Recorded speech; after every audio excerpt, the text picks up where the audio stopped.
So, while we are studying about the UDP protocol, the UDP datagram in the last class, we must know the designing of the UDP, the protocol designing. So, today we will study about the UDP design. Like your IP had a design structure, UDP too has a design structure. That means the different modules that are present in UDP, and with the help of these modules how the UDP works for the sender side as well as for the receiver side. So, usually the UDP has got 5 modules. So, if you have the modules like this, as we studied in the last class, UDP has a set of queues. The queues were the one of the operation of UDP that we studied. Whenever a port is opened, along with the port a set of queues are open. The queues could be only input queues and output queues, or it can be only input.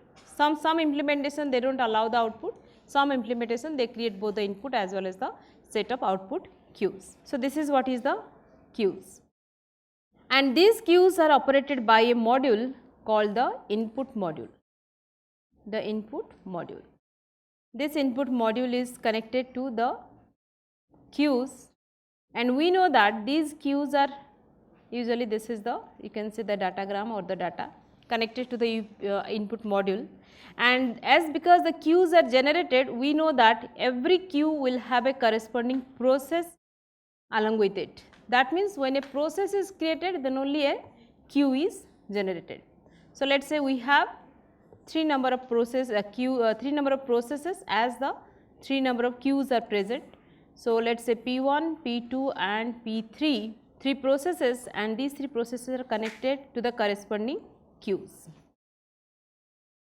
So, this is one module, queue module, and another is the input module that connects the to the queues and corresponding processes. And these queues and the inputs are connected to each other.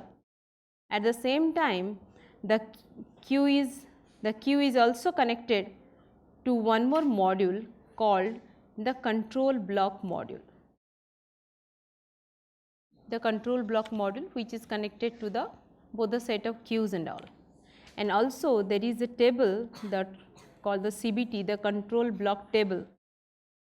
I will say this as CBT, the control block table. And along with that you have another module, the output module. It is somehow similar to your IP designing, sorry, ARP design. There is an IP module, and as we know, these IPs are again the output module is again connected to the corresponding processes. You can have a queue for the output module also. So, it is all the same, either you have a queue for the output model, you do not have. We are assuming for this only this implementation creates the input queues, it does not create the output queue. If you want to create output queue, you can still continue with creating the queues in the output module, but always the queues are considered as a single entity. So, may it be for input or maybe for both input and the output module. And this output module is usually, it sends the UDP datagram to the lower layer, means the IP layer, and the input module takes the UDP datagrams from the lower layer, that is from the IP layer again. This control block module is usually initialized when the process is started. So, this is about the designing modules or the components of the UDP. So, we will start with the CBT. What the control block module, control block table does. Like your cache table in your IP designing, ARP designing, this has got also several entries, and one of the most important entry in the CBT is the state. If you remember in the ARP, the state, there are different type of states, right? One was free, another was pending, another was resolved. So, here also in this case the state has got two options, one is free and another is a simple option, that is in use. We do not have any third state for the table. Along with that, along with the state, there is a entry called the process ID. Yesterday we discussed, whenever a process is generated, it is identified with an ID. The PID is generated to identify the process. So, that PID is entered in the CBT. Then another is the port number. We know what the port number is. It can be an ephemeral or it could be well known. depending on the kind of service it is. It's a client service or it's a server service. Depending on that, you will have either a ephemeral port number or you will have a well known port number. Then the corresponding queue number. So, all these values are entered in the CBT to identify a particular process in the whole system. So, when the process is generated, as we know, when the process is generated, it asks the OS to give a port number, right. So, that port number along with the, let us say initially it is the free state, along with the state and the PID is entered into the CBT, and depending on whether it is being enqueued or not, a corresponding queue number will be entered later by other modules, not the CBT or when by the not by the control block module level, right.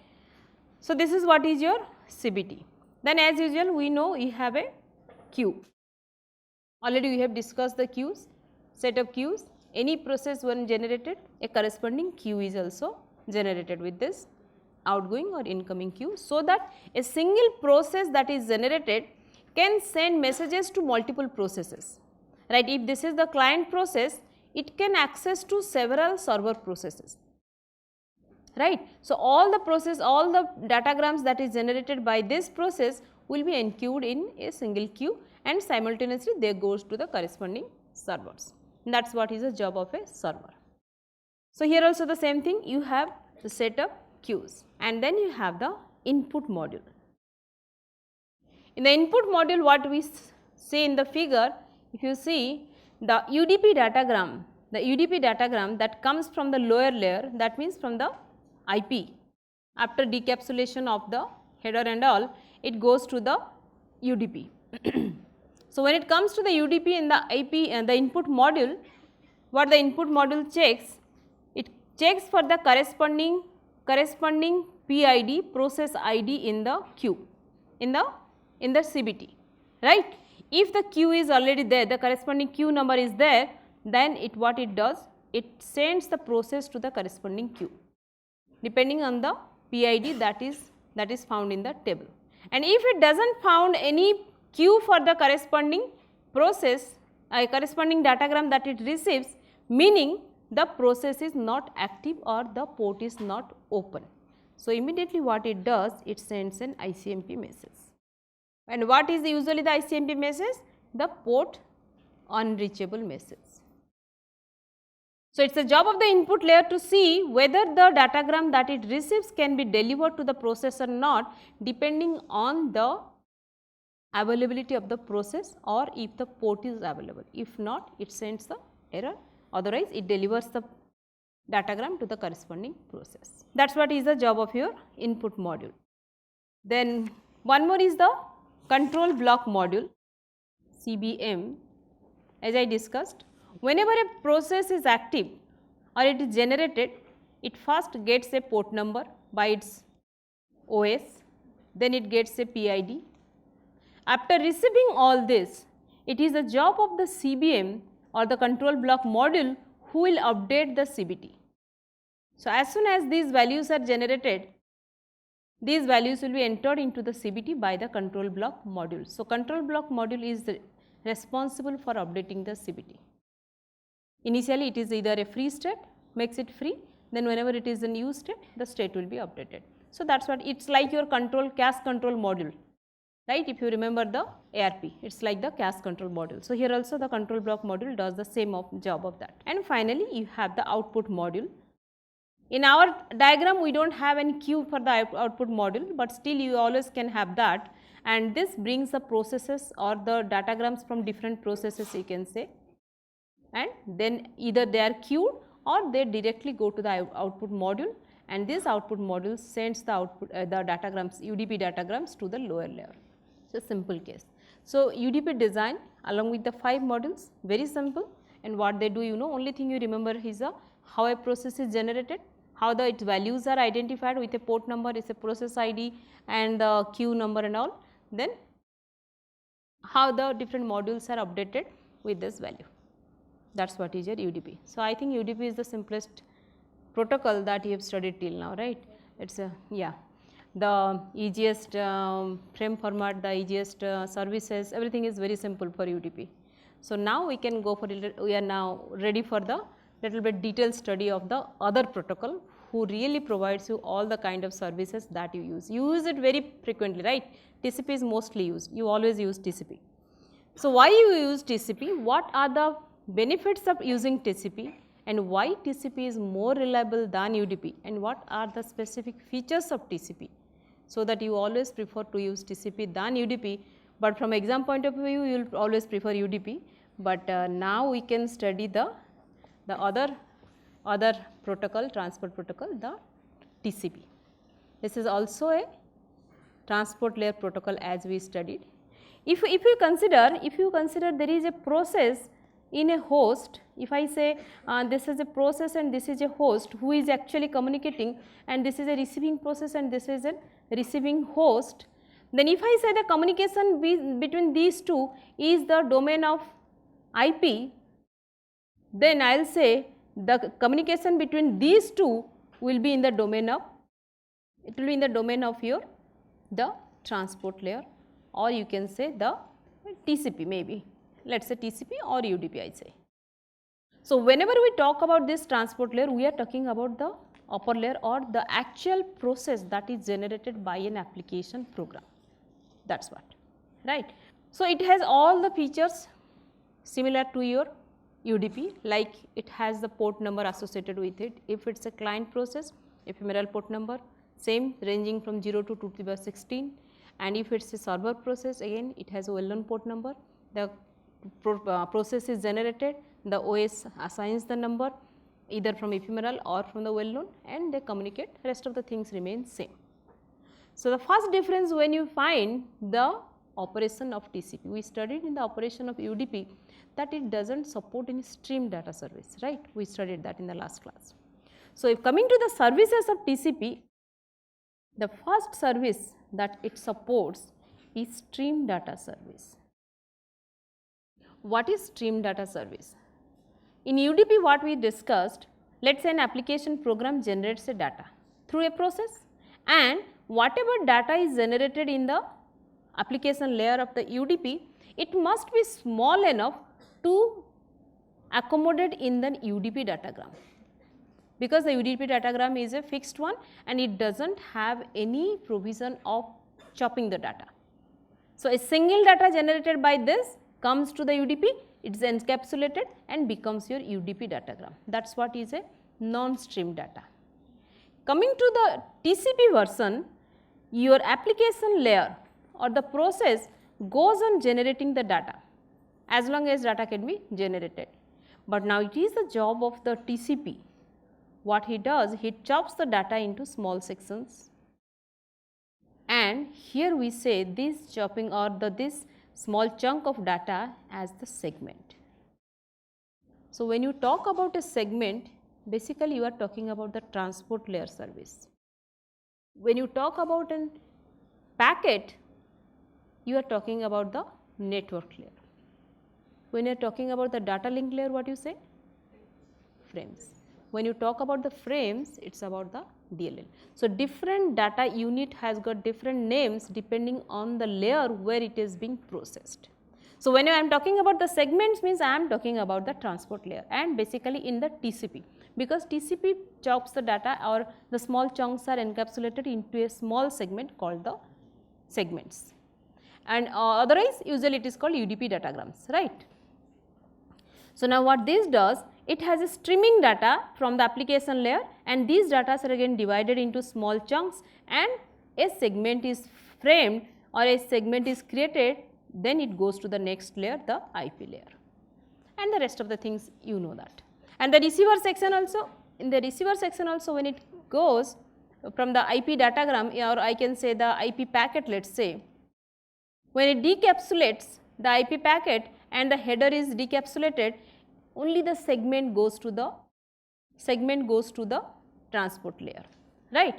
That means in the sender section, the stream data service comes, stream data comes from the application layer to the TCP divided into segments, passed through the other lower layers. In the receiver section, it goes to the IP layer, decapsulates, segment goes to the transport layer, then again decapsulated, and the actual data goes to the upper layer, the process or the application layer. So, to have this streaming, what is a basic requirement, tell me? Let us say the application is a very fast application layer. I mean somebody who is generating the data maybe from a file, it is reading the data from a file. So, streaming is very fast now. If someone is typing the data, a human being, it can be slow. But if it is reading the data from the file, the streaming is definitely faster. So, what it will do then? And in comparison to the forming of segment, your generation of the data is very fast. What you need at this situation? You should have an input buffer. If it supports the stream data service, definitely it should have an input buffer, and similarly at the receiver side, when the reader, I mean who is the consumer of these segments is a receiver program. If the receiver program is a slower reader, then definitely the segment has to be stored somewhere. So, you have a sender buffer, we usually say sender buffer, and you should have a receiver buffer. So, if it has to support the stream data service, your buffer will decide how much streaming of data can be done, and at the receiving end also the same has to be done. Forget the buffer size is full, what has to be done, that you have to take care of being the network designer. But we need an input buffer or a sender buffer, so that data can be streamed from the application layer into the buffer, and from the buffer it takes every chunk of data and forms the segment, the sender TCP.